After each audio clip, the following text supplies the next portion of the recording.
Oray-orayan adalah permainan tradisional yang dimainkan oleh sekelompok anak yang saling memegang pundak dan berjalan di antara dua pemain lain yang menyatukan tangannya hingga membentuk gerbang.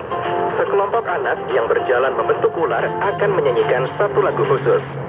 Saat lagu terhenti, pemain yang membentuk gerbang akan menurunkan tangannya dan menangkap anak yang ada di hadapannya.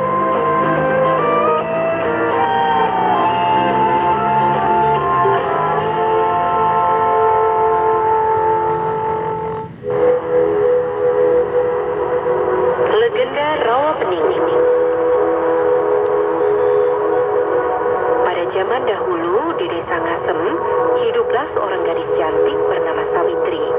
Dia melahirkan seekor naga ajaib, bisa bicara seperti manusia, dan diberinya nama baru Klinting. Setelah besar, dia bertanya pada ibunya,